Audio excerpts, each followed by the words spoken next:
مینا کی سوق العرب کے اوپر بیٹھا میں یہ سوچ رہا ہوں کہ کیا زمانہ تھا جب عرب 8 ذی الحج کو اپنا پانی بھر کے لے کے آتے تھے، جس کو یوم ترویہ کہا کرتے تھے، کیونکہ یہاں پانی نہیں ملتا تھا مینا میں اپنے جانوروں کے لیے، کھانا بنانے کے لیے، پینے کے لیے وہ مکہ سے پانی لایا کرتے تھے اور پھر وہ 11، 12 اور 13 کی رمی کر کے جایا کرتے تھے۔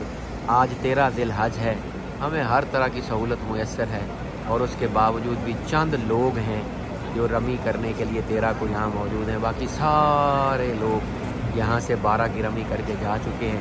سبحان اللہ، اسی طرح کے زمانے میں پھر سرکار صلی اللہ علیہ وآلہ وسلم نے یہاں پہ 13 کی رمی فرمائی۔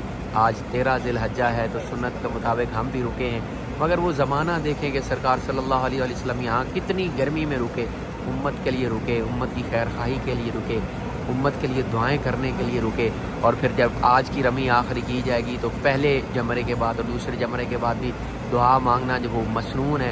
آپ کے سامنے یہ سوق العرب ہے، 62 شارہ ہے، صبح کا وقت ہے اور صبح کے ٹائم کل آپ جب یہاں دیکھ رہے تھے تو ادھر ایک جمع غفیر تھا لوگوں کا۔ کل مجھے خود رمی کرنے میں 1 گھنٹہ لگا ہے اور ایک جمع غفیر تھا یہاں جا، ایون ان کو یہ روڈ بند کرنی پڑی اور ہمیں دوسری روڈ پہ نکالنا پڑا۔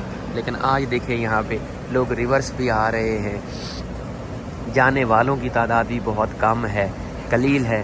تو سوچ رہا ہوں سرکار صلی اللہ علیہ وآلہ وسلم نے کتنی مشقتوں سے اس زمانے میں یہاں پہ رک کے رمی فرمائی اور امت کی خیر خواہی کا جو حق ہے وہ ادا فرمایا۔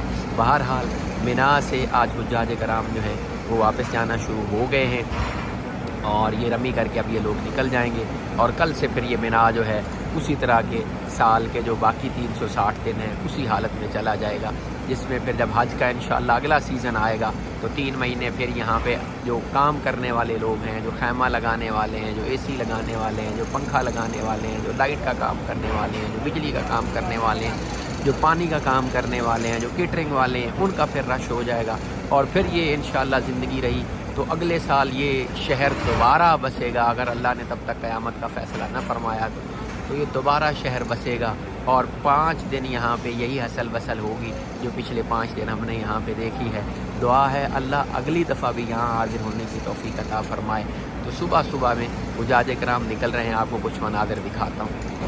اسلام واقعی اسی مساوات کا درس دیتا ہے کہ مختلف ملکوں کے رہنے والے لوگ ہیں، کوئی عراقی ہے، کوئی شامی ہے، کوئی لیبین ہے، کوئی پاکستانی ہے، کوئی انڈین ہے، کوئی بنگالی ہے، وہ آ رہے ہیں، اکٹھے جا رہے ہیں، ایک طرح کا لباس پہنا ہوا ہے، ایک طرح کی جگہ کے اوپر رہ کے اب سرکار صلی اللہ علیہ وآلہ وسلم کی اتباع میں 13 کی رمی فرما کے تو پھر نکلیں گے۔ ایک گزارش جو آپ سے کرنی ہے، جیسے یہ بھائی صاحب ہیں، ان کے پاس دیکھیں پیچھے کتنا بڑا بیگ ہے۔ آپ جب اگلے سال تشریف لائیں یہاں کسی سامان کے لانے کی ضرورت نہیں ہے، آپ کو سارا سامان یہاں مل جاتا ہے اور پھر عزیزیہ بالکل آپ کے پاس ہوتا ہے۔ آپ بھاری بھاری بیگز اٹھا کے لے کے آتے ہیں، ان کی ضرورت نہیں ہے یہاں پہ۔ گورنمنٹ آپ کو بیگ یہاں پہ دے دیتی ہے، پھر کھانے پینے کی ہر چیز یہاں وافر ہوتی ہے، احرام کو آپ کو ضرورت نہیں پڑتی۔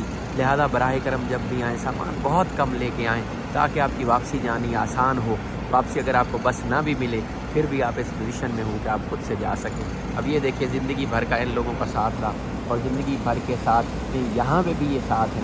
اللہ کرے یہ آخرت میں بھی رسول اللہ صلی اللہ علیہ وسلم کے جھنڈا ہے لواء الحمد کے نیچے اکٹھے ہیں۔ یقین مانے رات ہمیں اپنا اے سی بند کروانا پڑا، اتنی ٹھنڈ تھی، یعنی یہاں دن میں 45 ڈگری کی گرمی اور رات میں اے سیز کے ساتھ اتنی ٹھنڈ، اور کیمپوں کے اندر دن میں بھی اتنی ٹھنڈ کہ رات کو ہمیں اے سی بند کروانے پڑے۔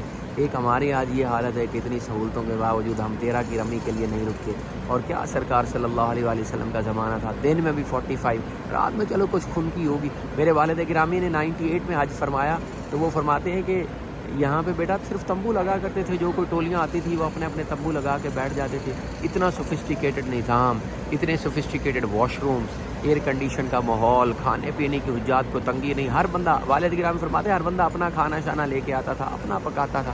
اب آج کل ہر سہولت ہمیں میسر ہے، پھر بھی ان الانسان لشکور، انسان ہے ہی ناشکرا۔ اس کی سرشت میں پتہ نہیں یہ بات کہاں سے آ گئی ہے۔ وہ شیخ سعدی علیہ رحمہ سے کسی نے پوچھا تھا حضرت جی کیا حال ہے، تو آپ نے فرمایا تھا کہ اللہ کی نعمتیں کھا کھا کے دانت ٹوٹ گئے ہیں، لیکن زبان ہے کہ شکرانے کی طرف آتی نہیں ہے۔ حجاج کرام کے قافلے جو ہیں وہ مینا کے جانب رواں دواں ہیں، انشاءاللہ عزیز رمی کرنے ہم بھی جائیں گے تو آپ کو دکھاتے ہیں چل کے رمی بھی۔ مین وائل آپ کو کچھ سینز دکھانے ہیں یہاں پہ۔ یہاں مجھے کیسے عامری یاد آ گیا، جس کو آپ عرف عام میں مجنون کہتے ہیں، مجنون۔ یعنی لیلا مجنوں کا واقعہ جو آپ نے سن رکھا ہے. کہا جاتا ہے کہ یہ خلیفہ عبد الملک جو تھا اس کے زمانے کا کردار تھا. کہا جاتا ہے کہ کیسے عامری جو ہے اس کا باپ اس کو خانہ کعبہ میں لے کے آیا اور خانہ کعبہ میں لا کے حتیم میں کھڑا کیا, اور حتیم میں کھڑا کر کے اس نے کہا کہ دعا کرو کہ یا اللہ میرے سے لیلا کی محبت چھین لے. تو کیسے عامری نے کیا دعا کی, اس نے حتیم میں کھڑے ہو کے کہا یا اللہ میرے سے سب کچھ چھین لے لیکن لیلا کی محبت نہ چھیننا. تو یہاں پہ علامہ کا مجھے نام نہیں یاد آ رہا, انہوں نے یہاں پہ لکھا ہے کہ اگر اللہ نے کل کلا یہی پوچھ لیا حشر والے دن, یار تمہیں تو میرے سے اتنی محبت بھی نہ ہو سکی کہ جتنی محبت کیسے عامری کو لیلا کے ساتھ تھی, یعنی میں نے تمہیں 2.5% کا کہا, تم نے 2.5% کے لیے آگے ہیلے بانے ڈھونڈنے شروع کر دیے. تو علامہ فرماتے ہیں کہ یار 2.5% تو ترغیب دلانے کے لیے تھی, اصل تو آپ سے مطالبہ تھا عشق کا, جنوں کا, انفاق فی سبیل اللہ کا, کہ تمہارے پاس جو ایکسٹرا ہے تم اللہ کے راستے میں دے دو, کسی محتاج کو دے دو, جب بھی کوئی تیرے دروازے پہ مانگنے کے لیے آئے دے دے. تو ہمیں تو یار اپنے رب سے اتنی محبت بھی نہ ہو سکی کہ اتنے ساتھ قرآن نے فرمایا ہے کہ جو 12 کی کر کے جانا چاہے سبحان اللہ وہ جا سکتا ہے, مگر عشق کیا ہے, جنوں کیا ہے, دیوانگی. آج تو ایک جنوں کے سفر کا نام ہے, دیوانگی کے سفر کا نام. رسول اللہ مشکات شریف میں حدیث ہے, رسول اللہ صلی اللہ علیہ وسلم سے صحابہ نے پوچھا یا رسول اللہ صلی اللہ علیہ وسلم سب سے افضل حاجی کون ہے؟ فرمایا جس کے بال اٹے ہوئے ہوں, گرد و غبار پڑا ہوا ہو. تو حج تو ہے ہی مشقت کا نام, حج تو ہے ہی میرے بھائیوں جنوں کا نام, عشق کا نام, دیوانگی کا نام. حج تو چاہتا ہی آپ سے یہ کہ آپ یہاں رہیں, آپ ان فٹ پرنٹس کو ڈھونڈیں جہاں صحابہ کرام رکے, جہاں رسول اللہ صلی اللہ علیہ وسلم خود رکے. لیکن آپ کیا ہے کہ آپ ہوٹل میں بھی سونا ہے, یہاں پہ بھی سونا ہے, لیکن ہوٹل کی زندگی ہمیں زیادہ پسند آئی. ہم یہاں سے نکلے, ہوٹل میں چلے گئے, اور اس زندگی کو ایک آخری دن تھا, ہم نے وہ سنت کی پیروی جو ہے وہ عشق اور جنوں اور دیوانگی ہمارے اندر وہ نہ آ سکی, وہ للہیت نہ آ سکی. کتنا مہینوں کے حج ہوا کرتے تھے لوگ, احرام باندھتے تھے, میلا کچالا لباس, وہ اللہ کو کتنا پسند آتا ہے اپنے حاجی کا. یعنی ہم کیا کرتے ہیں کہ دوسرے دن جاتے ہیں اپنے ہوٹل میں نہا لیتے ہیں, احرام چینج کر لیتے ہیں. اس وقت صحابہ کرام کیا کرتے تھے, لوگ کیا کرتے تھے, ایون 100 سال پہلے تک یہاں پہ کیا ہوتا تھا. تو ضرورت اس امر کی ہے میرے بھائیوں کہ اپنے اندر وہ جنوں پیدا کریں, وہ للہیت پیدا کریں, وہ اپنے رب کے ساتھ عشق پیدا کریں کہ جب اللہ کا کوئی حکم آ جائے تو اس وقت فوراً پھر اللہ کی اس آواز کے اوپر لبیک کہتے ہوئے ربما یود الذین کفروا له, ایک یہ والا معاملہ, اور پھر لن تنالوا البر حتی تنفقوا مما تحبون. تم ہرگز نیکی کو نہیں پہنچ سکتے جب تک اپنی محبوب چیز اللہ کے راستے میں خرچ, اپنی محبوب چیز جو بھی ہے, وہ روپیہ ہے, وہ پیسہ ہے, وہ سکون ہے, وہ مال ہے, جو چیز ہے اس کو اللہ کے راستے میں لٹا دیں. یہ مہلت کا ایک زمانہ ہے, ایک وقت ایک دن آئے گا یہ مہلت ختم ہو جائے گی. حتی اذا جاء احدهم الموت فتقون ربی لولا اخرتنی الی اجل, نہ یہ اس طرح سے نہیں. دوسری آیت ہے کہ حتی اذا جاء احدهم, اللہ فرماتا ہے کہ جب ان میں سے کسی کی موت آ جاتی ہے نا تو وہ کہے گا کہ یا اللہ تو اس موت کو مؤخر کر دے, اب میں جا کے ضرور نیک عمل کروں. تو انسان کا معاملہ یہ ہے کہ جب جتنی مہلت اس کو دی جاتی ہے, دنیا کے امتحان جتنے بھی ہیں, جتنی مہلت اس کو دی گئی ہے, وہ مہلت وہ گوا بیٹھتا ہے, اور اس کے بعد پھر مطالبہ کرتا ہے کہ یا اللہ تو مجھے اور مہلت دے دو. مفتی صاحب کس چیز پہ حملہ فرما رہے ہیں آپ؟ چائے کون سے ساتھی رہ گئے؟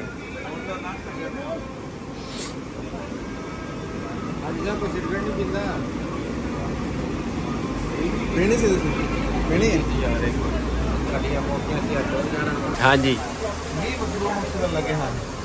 کون سی؟ اب آپ کا چائے کو دل کر رہا ہے نا, میرا تو نہیں کر رہا. سمپل مثال تو سنیں. اچھا, آپ بیٹھے اپنی چیئر پہ وہاں پہ. ہاں اچھا, میں یہاں سے چائے 2 لے کر گیا ابھی, ٹھیک ہے. اپنے دل میں اللہ مجھے چائے پلا دو. ہاں, آپ نے کس وجہ سے کہا, میں ابھی لے کے پہنچا ہاں, تو ایک ساتھی نے کہا میں نے تو ایک ہی پینی ہے, ایک فالتو ہے. ہاں, تو میں نے آپ کے آسمان میں چائے پی گئے, آپ نے کہا چل دے دیں. ہاں. تو آپ کو یقین بنے گا کہ اللہ نے اپنی قدرت سے میرا بندوبست کر دیا. نہیں تو وہ تو سگریٹ مانگ رہا تھا, سگریٹ بھی اللہ سے مانگ. ہاں, سگریٹ بھی اللہ دے گا یار کیسی ہر بات, چیز اللہ سے مانگنی چاہیے. سگریٹ تو بعض لوگوں کے یہاں نشہ ہے. حرام نہیں ہے. نہیں حرام, بعض لوگوں نہیں, فتویٰ موجود نہیں ہے کہ تمباکو حرام نہیں ہے, حرام ہے. اس میں نہیں ہے, نہیں تمباکو ہی, اور کیا ہے علامہ صاحب, گنجائش ہے. کیا گنجائش ہے؟ وعلیکم السلام ورحمۃ اللہ وبرکاتہ. السلام علیکم امیر صاحب. کہاں حملہ کرنے کی تیاری ہے؟ کدھر جا رہے ہیں؟ چائے بوش کے دعا ہے اللہ عمل کرنے کی توفیق عطا فرمائے. اس ویڈیو کو یہیں اینڈ کرتے ہیں, اگلی میں ملتے ہیں.